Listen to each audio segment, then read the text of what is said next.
Hello everyone. ये vision IAS की magazine है सितंबर 2025 के लिए। इसमें राज्य व्यवस्था एवं शासन, अंतर्राष्ट्रीय संबंध, अर्थव्यवस्था, सुरक्षा, पर्यावरण, सामाजिक मुद्दे, ये सभी कंप्लीट हो चुके हैं। इसमें अगला टॉपिक है विज्ञान एवं प्रौद्योगिकी। विज्ञान एवं प्रौद्योगिकी, कृत्रिम बुद्धिमत्ता एआई, और इसमें है स्वास्थ्य देखभाल। स्वास्थ्य देखभाल क्षेत्र में, जो स्वास्थ्य देखभाल क्षेत्र है उसमें कृत्रिम बुद्धिमत्ता के उपयोग की निगरानी को मजबूत करने के लिए health AI global regulatory network में शामिल किया गया है। इसे जो एआई ग्लोबल रेगुलेटरी नेटवर्क है उसमें इसको शामिल किया गया है, जो एआई कृत्रिम बुद्धिमत्ता है। कृत्रिम बुद्धिमत्ता जो आर्टिफिशियल इंटेलिजेंस है, ये एक तकनीक होती है। इसमें मशीनों को इंसानों की तरह सोचने, सीखने और निर्णय लेने में ये सक्षम बनाती है। मशीनों को ऐसा बनाया जाता है आर्टिफिशियल इंटेलिजेंस के अंतर्गत, जो मनुष्यों की तरह, इंसानों की तरह वो सोचे, सीखे और निर्णय ले। इसमें यहाँ पर हेल्थ एआई, जो हेल्थ एआई है, ये एक स्वतंत्र, और ये जेनेवा में स्थित है, स्विट्जरलैंड के जेनेवा में स्थित है। ये एक स्वतंत्र गैर लाभकारी संगठन, और इसका जो लक्ष्य है वो विनियामक प्रणालियों और वैश्विक मानदंडों के संयुक्त कार्यान्वयन द्वारा स्वास्थ्य सेवा क्षेत्र में उत्तरदायी एआई अपनाने को प्रोत्साहित करना है। जो एआई है आर्टिफिशियल इंटेलिजेंस, इसमें जीआरएन, जो जीआरएन है, जीआरएन स्वास्थ्य नियामकों का एक ये वैश्विक नेटवर्क है। ये एक नेटवर्क है पूरे विश्व का, जो जीआरएन है। ये सदस्यों को global public repository of AI related registered solutions for health तक पहुंच प्राप्त होती है इसके अंतर्गत। और स्वास्थ्य सेवाओं में जो कृत्रिम बुद्धिमत्ता है एआई में सुरक्षित और प्रभावी उपयोग पर ये काम करता है। जीआरएन ग्लोबल रेगुलेटरी नेटवर्क इसकी फुल फॉर्म है। भारतीय आयुर्विज्ञान अनुसंधान परिषद, राष्ट्रीय डिजिटल स्वास्थ्य और डेटा विज्ञान अनुसंधान संस्थान, और इसमें India, AI, UK, United kingdom, Singapore जैसे जो जीआरएन सदस्य के साथ में हेल्थ एआई को ये सहयोग प्रदान करेंगे। कौन कौन करेंगे? इसमें इंडिया, एआई भी है, यूके भी है, सिंगापुर भी है। ये जो हेल्थ एआई है उसमें सहयोग प्रदान करेंगे। यह कदम इंडिया एआई रणनीति के अनुरूप है। जो इंडिया एआई रणनीति है उसके अनुरूप है ये कदम, और जिसका लक्ष्य, जो एआई रणनीति है इंडिया की, इसका लक्ष्य व्यापक और समावेशी एआई इकोसिस्टम का निर्माण करना है, इसका विस्तार करना है। जो एआई है समावेशी हो और इसका विस्तार किया जाए, जो एआई इकोसिस्टम है। इंडिया एआई ये MEIT जो मंत्रालय है इसके अधीन डिजिटल इंडिया कॉरपोरेशन के माध्यम से ये संचालित होता है। MEIT के द्वारा इसको संचालित किया जाता है इंडिया एआई को, और इसका उद्देश्य है भारत को एआई संबंधी नवाचार और विकास में अग्रणी बनाना है। ये भारत एआई नवाचार और विज्ञान में अग्रणी बनाना है भारत को। स्वास्थ्य देखभाल क्षेत्र में एआई के उपयोग की निगरानी को मजबूत करने की आवश्यकता क्यों है? रोगी सुरक्षा और जोखिम को कम करना। जो रोगी सुरक्षा है और जो भी जोखिम होते हैं उनको कम किया जाए। जैसे स्वास्थ्य देखभाल में एआई का उपयोग इसमें निदान और उपचार को प्रत्यक्ष रूप से प्रभावित करता है। इससे जो संबंधित सुरक्षा उसको सुनिश्चित किया जाए और जोखिमों को कम किया जाए। डेटा की निजता और सुरक्षा की जानी चाहिए। इसमें निजता की रक्षा और डेटा की सुरक्षा सुनिश्चित हो, जो विनियमन महत्वपूर्ण हो जाता है वो भी इसमें देखे जाए। नैतिक उपयोग और निष्पक्षता। जो नैतिक उपयोग और निष्पक्षता है, जैसे एआई को जिस डेटा पर प्रशिक्षित किया जाता है, जैसे मशीन है, एआई में यही होता है, जो भी मशीन है उसको यहाँ पर सोचने, सीखने और निर्णय लेने में ये सक्षम बनाती है। तो जिस डेटा पर भी उसको प्रशिक्षित किया जा रहा है तो उसके आधार पर एआई पूर्वाग्रह भी प्रदर्शित कर सकता है, जिससे इसमें भेदभाव की आशंका बनी रहती है। ये निष्पक्षता और गैर भेदभाव पूर्ण व्यवहार तथा नैतिक कार्यान्वयन को सुनिश्चित करता है। पारदर्शिता तथा इसमें जवाबदेही होनी चाहिए और दायित्व का इसमें निर्धारण भी होना चाहिए। स्वास्थ्य देखभाल क्षेत्र में एआई का प्रयोग किस तरीके से किया जाता है, जैसे कि रोगों का पता लगाने में एआई का उपयोग किया जा सकता है। अस्पताल और क्लिनिकल व्यवस्था में जो क्लिनिकल व्यवस्था है इसमें एआई का उपयोग, और स्वास्थ्य डेटा प्रबंधन में एआई का उपयोग। जैसे रोगों का पता लगाने में एआई का उपयोग, रोग की शीघ्र पहचान की जाए कि क्या रोग है उसका जल्दी से पता लगा जाए। जैसे कि एम्स और सीडेक द्वारा विकसित एआई प्लेटफॉर्म भी किए गए हैं और कैंसर की शीघ्र पहचान में ये सहायता करता है। रोबोटिक सर्जरी इसमें और स्वास्थ्य डेटा प्रबंधन इसमें इलेक्ट्रॉनिक स्वास्थ्य रिकॉर्ड जारी करने में इसका प्रयोग किया जा सकता है, और दवा अनुसंधान एवं विकास में, वर्चुअल हेल्थ असिस्टेंस में और आयुष्मान भारत डिजिटल स्वास्थ्य मिशन में होता है इसका प्रयोग। दैनिक कार्यों का जो स्वचालन है उसमें भी किया जा सकता है, जैसे दैनिक कार्यों का स्वचालन, डेटा की एंट्री, दावों का निपटान, अपॉइंटमेंट लेने जैसे जो रोजमर्रा के कार्य होते हैं उसमें इसका प्रयोग किया जा सकता है। स्वास्थ्य देखभाल क्षेत्र में एआई के एकीकरण से संबंधित चुनौतियां इसमें क्या हैं?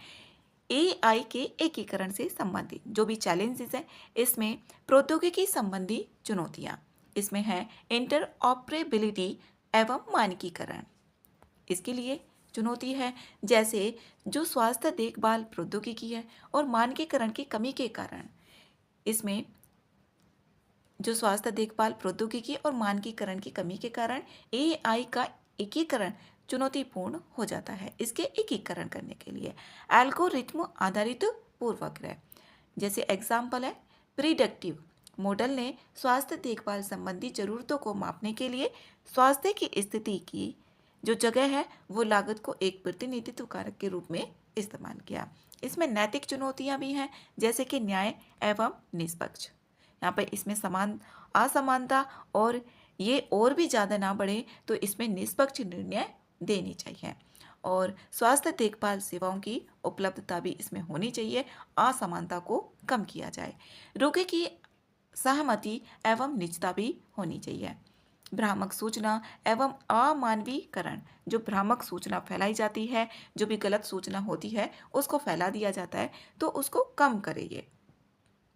जैसे यहाँ पर अत्यधिक निर्भरता गलत जानकारी फैला सकती है। डॉक्टर मरीज के बीच में सार्थक बातचीत हो उस पर काम ये कर सकती है। समावेशिता एवं पहुंच से जुड़ी चुनौतियां क्या हो सकती हैं? जैसे प्रतिनिधित्व संबंधी पूर्वाग्रह हो सकते हैं। प्रतिनिधित्व संबंधी जैसे एआई मॉडल है इसको शहरी धनी या समृद्ध समूह से संबंधित जो भी डेटा है उसको प्रशिक्षित किया जाता है, जबकि ग्रामीण स्वदेशी और वंचित जो समूह होंगे वो डेटा की अनदेखी हो जाती है। तो इसमें यहाँ पर पूर्वाग्रह, प्रतिरोध एवं विश्वास की कमी, जैसे एआई की सीमित समझ है और रोजगार खोने की इसमें आशंका होती है। इसकी विश्वसनीयता पर संदेह के कारण इसे अपनाने पर संकोच कर सकते हैं। इससे संबंधित वैश्विक नवाचार जिनसे भारत सीखता है, भारत इसे सीख सकता है, जैसे कि भौगोलिक रूप से दूर मौजूद रोगी की निगरानी के लिए, जैसे फिनलैंड में गंभीर रोगों से ग्रस्त मरीजों की रियल टाइम निगरानी के लिए, किसमें? फिनलैंड में जो गंभीर रोगों से ग्रस्त मरीज थे उनकी रियल टाइम निगरानी की गई एआई आधारित वियरेबल उपकरणों के माध्यम से। इसमें डेटा सुरक्षा फेडरेटेड लर्निंग, ये सिंगापुर से जो भी संवेदनशील डेटा था उसको साझा किए बिना इसने विकेंद्रीकृत डाटा पर एआई मॉडल को प्रशिक्षित किया, और इसे भारत आयुष्मान भारत के तहत निजता के बेहतर संरक्षण के लिए भी अपना सकता है। भारत में स्वास्थ्य देखभाल क्षेत्र में एआई के एकीकरण के लिए सिफारिश है। आंकड़ों की विविधता अब बढ़ाना और जो पूर्वाग्रह हैं उनको भी घटाना, ये सभी जो क्षेत्र हैं जैसे कि शहरी हो गया और गांव हो गया उसके अनुसार होना चाहिए। इसमें सामाजिक, आर्थिक, भौगोलिक और जो जनसांख्यिकी डेटा सेट है उस पर इसको प्रशिक्षित किया जाए और जिससे इसमें जो पूर्वाग्रह होंगे उनको कम किया जा सकेगा। शहरी ग्रामीण अंतर को इसमें समाप्त किया जाए। रेगुलेटरी सैंडबॉक्स दृष्टिकोण अपनाना, जैसे यूएसए में अपनाया गया, कनाडा में, जापान, इंडोनेशिया, इन देशों में रेगुलेटरी नवाचार को बढ़ावा देने से संबंधित सैंडबॉक्स का उपयोग किया गया। जो रेगुलेटरी सैंडबॉक्स है, एआई प्रौद्योगिकी में human in the loop model का उपयोग करना। जो human in the loop model का उपयोग किया जाए एआई प्रौद्योगिकी में, ये मॉडल जो होगा ये सिस्टम के प्रदर्शन कार्यों का मनुष्यों द्वारा निरीक्षण को संभव करता है। ये जो मॉडल है, जो भी कार्य होंगे मनुष्य के द्वारा उनका निरीक्षण भी संभव किया जाएगा। स्वास्थ्य देखभाल क्षेत्र में एआई के उपयोग के लिए WHO के मार्गदर्शक इसमें सिद्धांत हैं, जैसे मानवीय स्वायत्तता का संरक्षण, मानव कल्याण, मानव सुरक्षा और सार्वजनिक हित को बढ़ावा दिया जाएगा। पारदर्शिता और इसमें व्याख्या उसमें एक्सप्लेन भी किया जाएगा और बोधगम्यता ये सुनिश्चित की जाएगी। जिम्मेदारी और जवाबदेही को बढ़ाया जाएगा। समावेशिता और समता सुनिश्चित करना। ये निष्कर्ष में भी पॉइंटों को लिखा जा सकता है। इसमें चुनौतियां हैं, लेकिन चुनौतियों के साथ साथ में ये भी इनका समाधान, चुनौतियों को तो समाधान करना ही होगा। और जो एआई है वो उपचार और स्वास्थ्य देखभाल में सेवा की पहुंच क्रांतिकारी हो सकती है। जिस तरीके से यूएसए में अपनाया जा रहा है, कनाडा में अपनाया जा रहा है, इंडोनेशिया हो गया, स्विट्जरलैंड हो गया, इस तरीके से तो भारत भी इनसे सीखकर अपना सकता है। उत्तरदायी और संधारणीय एआई को बढ़ावा देना। निष्कर्ष इसमें यही है कि जो एआई है इसमें निदान मतलब खत्म करना, जो भी रोग है उनको उनकी जांच करना, उपचार जो भी उपचार किए जाते हैं, स्वास्थ्य देखभाल सेवा की पहुंच में क्रांतिकारी परिवर्तन लाने की ये क्षमता रखता है।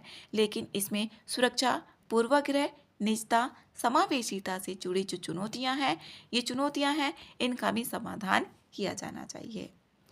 इसमें आगे संक्षिप्त सुर्खियां। ऑन्कोलिटिक, जो ऑन्कोलिटिक है, और व्यक्तिगत mRNA वैक्सीन। ऑन्कोलिटिक ये एक वायरस होता है। जो ऑन्कोलिटिक वायरस का ये उपयोग करती है। इसमें एंटेरोमिक्स ऑन्कोलिटिक वैक्सीन के बारे में। ऑन्कोलिटिक जो वायरस होता है इसमें जो कैंसर की कोशिकाएं होती है, कैंसर की कोशिकाओं को ये नष्ट करेगा। जो ऑन्कोलिटिक वायरस होगा कैंसर की कोशिकाओं को ये नष्ट करेगा और सामान्य कोशिकाओं को ये नुकसान नहीं पहुंचाता है। ये प्राकृतिक भी हो सकते हैं, नेचुरल भी हो सकते हैं और ये आर्टिफिशियल भी हो सकते हैं। इनको बनाया भी जा सकता है। और ये वायरस कैंसर के उपचार का एक तरीका है। ये सीधे कैंसर कोशिकाओं को मार सकते हैं जो ऑन्कोलिटिक वायरस होते हैं।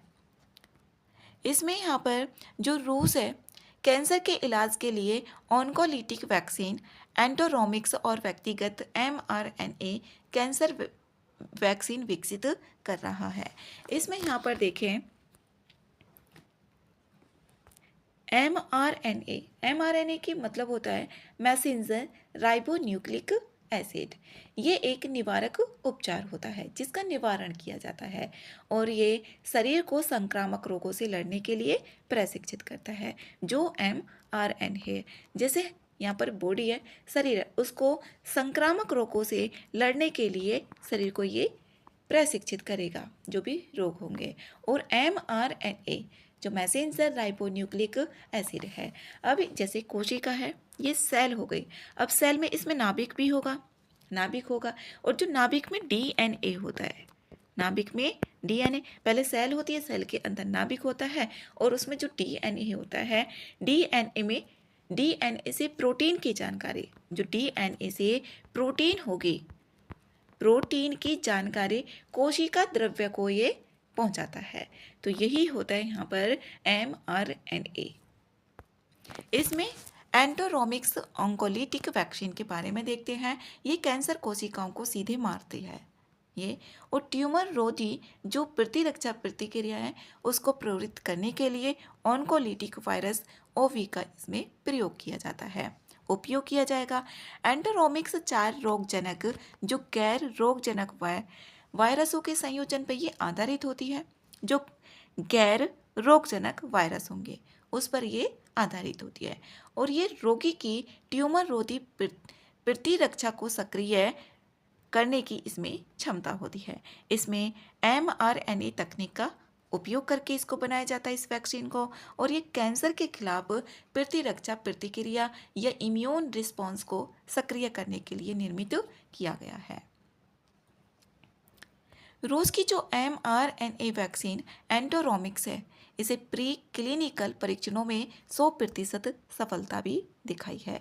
रूस की जो वैक्सीन है ये रूस की है, इसमें पूछा भी जा सकता है कि किसकी ये वैक्सीन है, किसके द्वारा बनाई गई है। और ये कोलोरेक्टल जो कैंसर है उसके इलाज के लिए बनाई जा रही है। जो कोलोरेक्टल कैंसर होता है ये कैंसर बड़ी आंत में, जिसको कोलन भी बोला जाता है, जो बड़ी आंत होती है, बड़ी आंत को हम कोलन भी कहते हैं, या ये मलाशय में, जो मलाशय होता है उसमें ये शुरू होता है जो कोलोरेक्टल कैंसर है।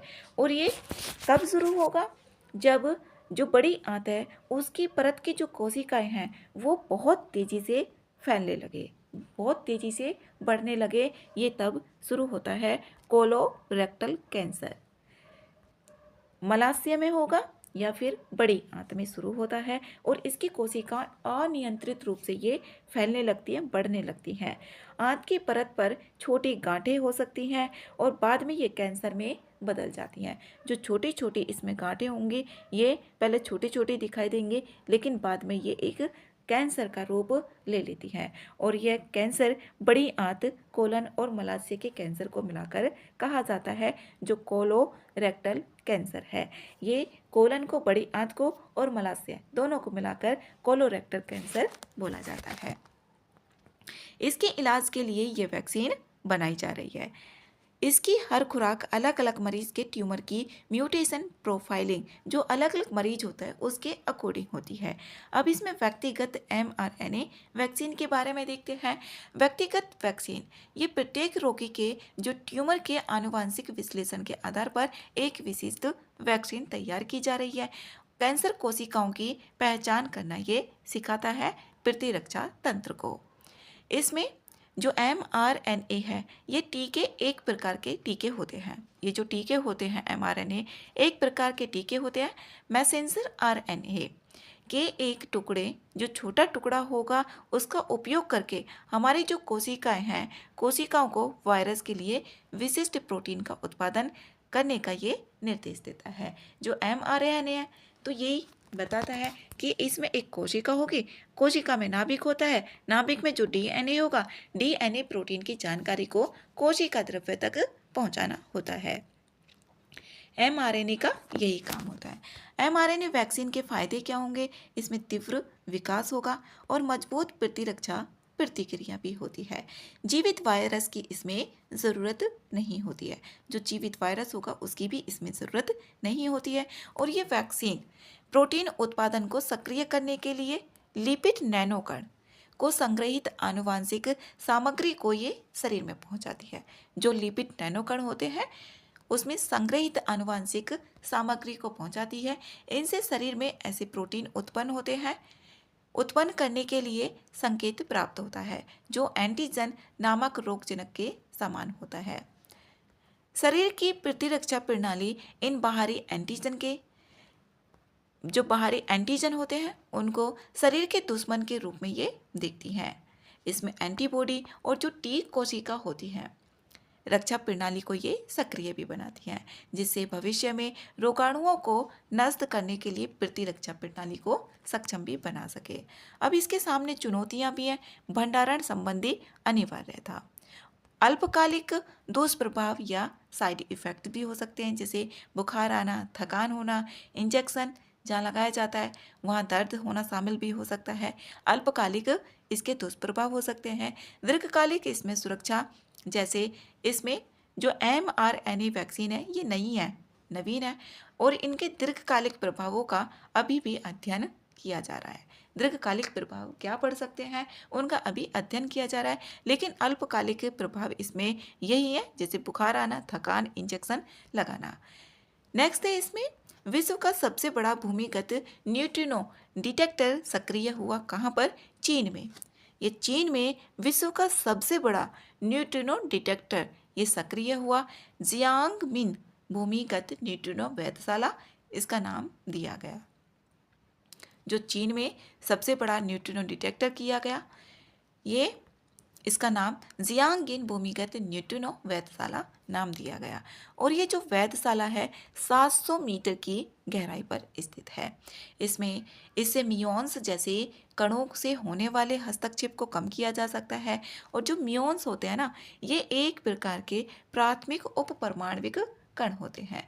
ये इलेक्ट्रॉन के समान होते हैं। जो इलेक्ट्रॉन होते हैं ये बाहरी कक्षा में चक्कर लगाते रहते हैं। ये इलेक्ट्रॉन के समान होते हैं। जो म्यून्स होते हैं ये प्राथमिक उप परमाणविक होंगे। JUNO इसके उद्देश्य के बारे में देखें तो यहाँ पर द्रव्यमान कम निर्धारित करना है, जैसे इलेक्ट्रॉन, न्यूट्रिनो, म्यून, न्यूट्रिनो और टाउ न्यूट्रिनो के बीच में द्रव्यमान को कम क्रम को निर्धारित भी ये करता है। अब न्यूट्रिनो के बारे में देखते हैं। इनको घोस्ट पार्टिकल भी बोला जाता है। अब जैसे कोई इंसान है, किसी इंसान को ये नहीं पता कि उसके पास से कितने न्यूट्रिनो गुजरते रहते हैं, इसीलिए इनको घोस्ट पार्टिकल बोला जाता है। क्योंकि जैसे कोई इंसान है, जैसे घोस्ट होता है, वो ऐसे ही गुजर जाता है लेकिन पता नहीं चलता। इसी तरीके से ये गुजरते रहते हैं। अरबों न्यूट्रिनो हमारे शरीर से गुजरते रहते हैं बिना प्रभाव के। ये कोई भी प्रभाव नहीं डालते हैं और ये उप परमाणविक कण होते हैं जो न्यूट्रिनो होते हैं और इनमें कोई आवेश नहीं होता है। इनमें कोई भी आवेश नहीं होगा और इनका द्रव्यमान भी बहुत कम होता है। ये किसी भी चीज़ से गुजर सकते हैं। इनका प्रभाव नहीं पड़ता है। हर सेकंड में अरब न्यूट्रिनो किसी के भी शरीर से कहीं से भी गुजरते रहते हैं। दोलन आवृत्ति जो ऑसिलेशन फ्रीक्वेंसी है उसको भी ये मापता है। इसका उद्देश्य है न्यूट्रिनो की जो न्यूट्रॉन है इनकी दोलन की आवृत्ति को ये मापता है। जो न्यूट्रिनो कितनी बार एक प्रकार से दूसरे प्रकार में ये बदलते हैं। अब अन्य प्रमुख हैं जो न्यूट्रिनो वेधशालाएं हैं। ये भारत आधारित न्यूट्रिनो वेधशाला INO, ये DAE परमाणु ऊर्जा विभाग, विज्ञान और प्रौद्योगिकी विभाग के द्वारा संयुक्त रूप से ये वित्तपोषित है INO। और ये तमिलनाडु के थैनी जिले के जो बौद्धी पश्चिम पहाड़ियों में अवस्थित है। इम्पोर्टेंट है ये प्रीलिम्स के लिए कि भारत में कहाँ पर है और ये किसके द्वारा संचालित संयुक्त वित्तपोषित है। परमाणु ऊर्जा विभाग और विज्ञान और प्रौद्योगिकी विभाग DST के द्वारा ये वित्तपोषित है और ये तमिलनाडु के थैनी जिले की जो बौद्धी पश्चिम पहाड़ी है ना उन पर अवस्थित है। आइस क्यूब न्यूट्रिनो वेधशाला जो आइस क्यूब न्यूट्रिनो वेधशाला है ये दक्षिणी ध्रुव की जो हिम परत की गहराई से ब्रह्मांड का पर्यवेक्षण करने के लिए इनको डिज़ाइन किया गया है। Tropical deep sea neutrino telescope और डीप अंडरग्राउंड न्यूट्रिनो एक्सपेरिमेंट ये चीन और अमेरिका की परियोजनाएं हैं। चीन की कौन सी है, इसमें tropical deep sea neutrino telescope है, जबकि डीप अंडरग्राउंड न्यूट्रिनो एक्सपेरिमेंट ये अमेरिका की है। ये परियोजनाएं हैं। न्यूट्रिनो के बारे में, ये प्रकृति में उपपरमाणविक कण होते हैं। इन्हें घोस्ट पार्टिकल कहा जाता है। इन पर कोई भी आवेश नहीं होता है। इनका द्रव्यमान भी बहुत कम होता है या फिर शून्य भी हो सकता है। इनकी उपस्थिति ये फोटॉन प्रकाश के कण के बाद दूसरे सबसे प्रचुर मात्रा में पाए जाने वाले कण होते हैं। फोटॉन जो फोटॉन है ये प्रकाश के कण होते हैं और फोटॉन के बाद में ये दूसरे नंबर पर सबसे प्रचुर मात्रा में, मतलब सबसे अधिक मात्रा में ये मिलते हैं। ये ब्रह्मांड में सबसे प्रचुर मात्रा में पाए जाने वाले कण हैं जिनका द्रव्यमान होता है। द्रव्यमान कम से कम इनका द्रव्यमान होता है। इनका पता लगाना बहुत ज़्यादा मुश्किल होता है। ये केवल कमज़ोर परमाणु बल और गुरुत्वाकर्षण के माध्यम से ही पदार्थ के साथ अंतरक्रिया करते हैं, क्योंकि अगर इनका गुरुत्वाकर्षण होता तो पृथ्वी अट्रैक्ट कर लेती, जबकि इनका कम होता है, बहुत कम गुरुत्वाकर्षण। ये कमजोर परमाणु बल होते हैं और ये किसी भी पदार्थ के साथ में अंतरक्रिया कर लेते हैं। ये सबसे शक्तिशाली चुंबकीय क्षेत्र से भी अप्रभावित होते हैं। जो सबसे शक्तिशाली चुंबकीय क्षेत्र होता है, मैग्नेटिक फील्ड होगा, उससे भी अप्रभावित होते हैं। इन पर मैग्नेटिक फील्ड का भी कोई प्रभाव नहीं पड़ता है और प्रकाश की गति से सीधी रेखाओं में ये गमन करते हैं। इस तरीके से एक बार पूछा जा चुका है कि जो प्रकाश है वो एक सीधी लाइन में चलता है, तो ये प्रकाश की गति से सीधी रेखाओं में गमन करते हैं। नेक्स्ट है एक्स एक्सट्रीम न्यूक्लियर ट्रांजिएंस ENTS के बारे में। इसमें एक नई परिघटना की पहचान की गई है ENTS नामक से रिलेटेड।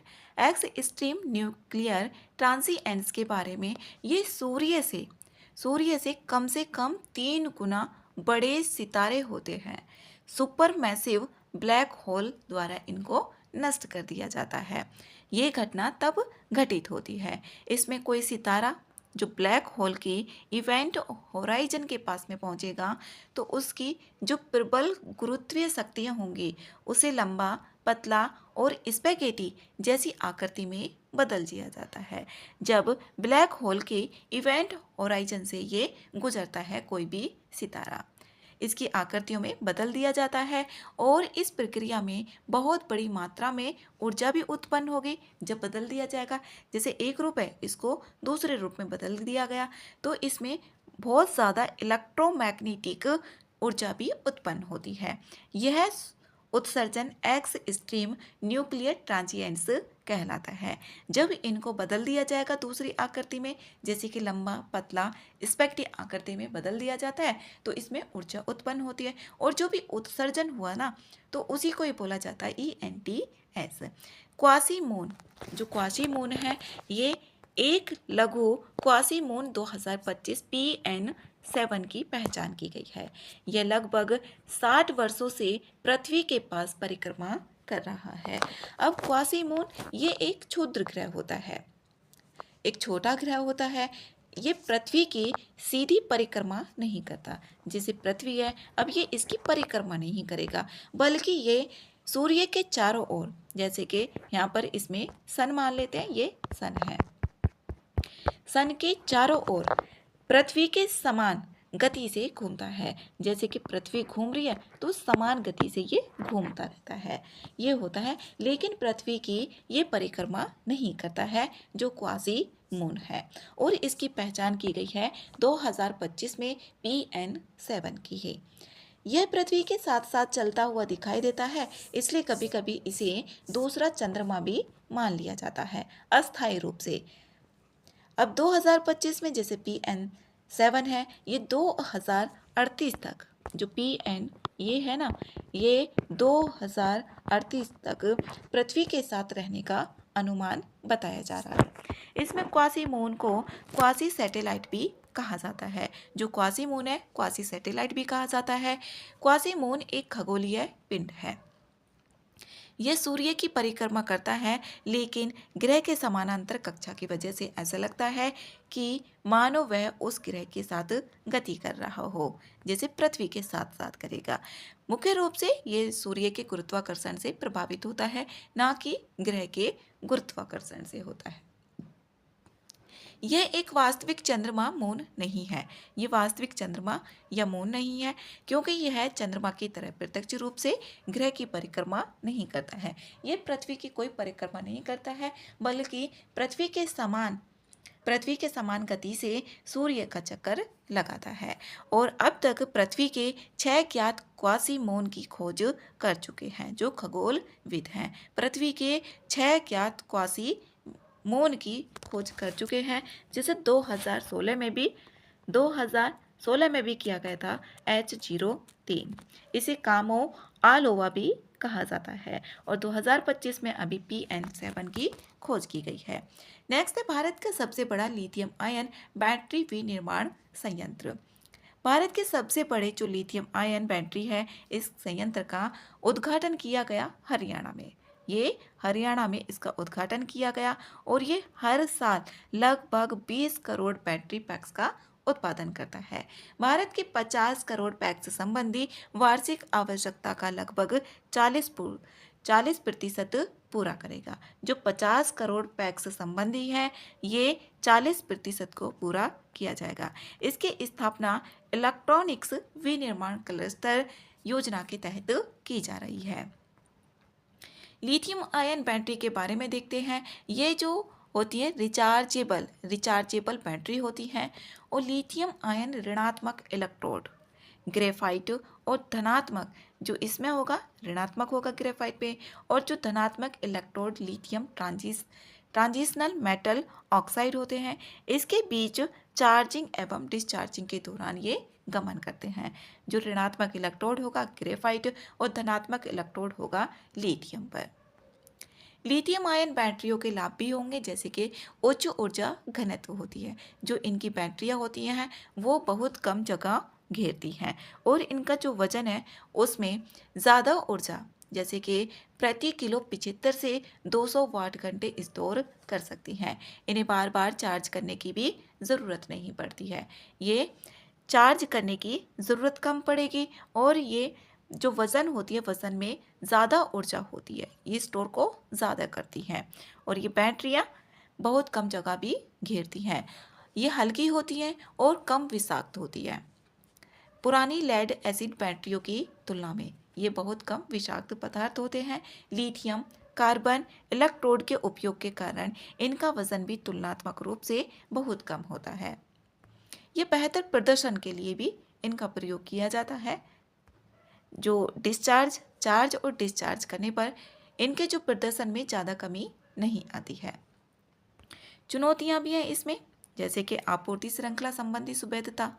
जैसे चीन, ये वैश्विक लिथियम उत्पादन का आधा, पूरे विश्व का जो लिथियम उत्पादन करता है वो चीन करता है अकेले। लिथियम आयन बैटरी का उत्पादन का जो लिथियम आयन बैटरी है वो 70% नियंत्रित करता है, अकेले चीन करता है। भारत ने 2018-22 के बीच 1.2 अरब डॉलर की जो लिथियम आयन बैटरियां हैं वो आयात की थी। 2018 से 22 तक 1.2 अरब डॉलर की जो लिथियम आयन बैटरी है वो आयात की हैं।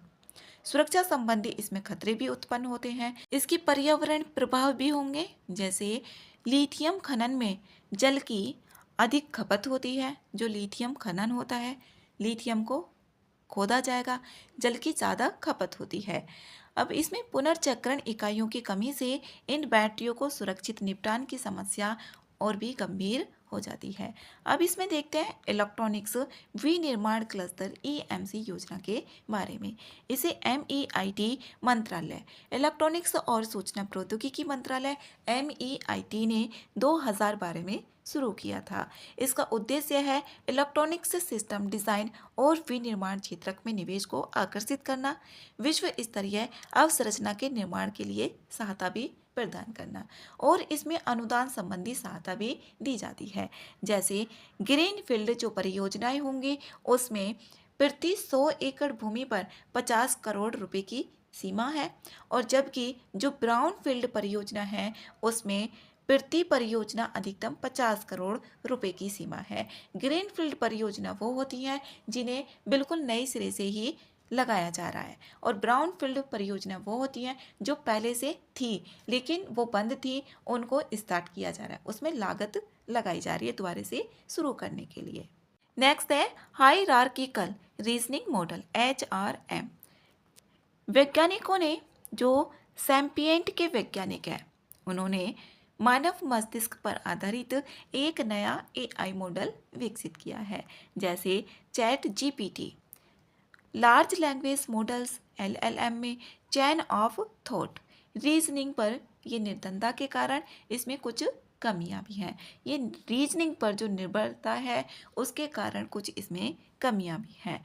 ये मानव मस्तिष्क की हायरार्किकल और मल्टी टाइम स्केल प्रोसेसिंग पर आधारित होती है, जो HRM होती है, और ये वैसे ही कार्य करती है जैसे मस्तिष्क के अलग अलग जो हिस्से होते हैं अलग अलग समय अवधि की जानकारी को छोड़ते हैं। जैसे हमने कभी कोई काम किया तो उसकी अलग समझ होगी, इसी तरीके से ये काम करती है। आयुर्वेद आहार इसमें फसाई और FSSAI और केंद्रीय आयुष मंत्रालय ने हाल ही में आयुर्वेद आहार उत्पादों की एक सूची जारी की है। इसमें खाद्य सुरक्षा और मानक विनियम 2022 का ये हिस्सा है जो आयुर्वेद आहार है। इसमें खाद्य उत्पाद बनाने वाले खाद्य व्यवसाय संचालकों के लिए नियमों का प्रावधान करता है। ये जो आयुर्वेद आहार है, जो भी उत्पाद बनाने वाले हैं, इससे उपभोक्ता को यह जानने में मदद मिलेगी कि उत्पाद प्रमाणिक और सुरक्षित है। ये फॉर्मुलेशन शास्त्रीय आयुर्वेद ग्रंथ के लिए भी किए गए हैं। खाद्य उत्पादों में अंगार करकटी जैसे बैक्ड गेहूं के कोले, क्रस्ट्रा खिचड़ी को बोला जाता है, पानक फलों के पेय और दही, ये दही आधारित गुलकंद गुलाब की पंखुड़ियों का ये जैम होगा।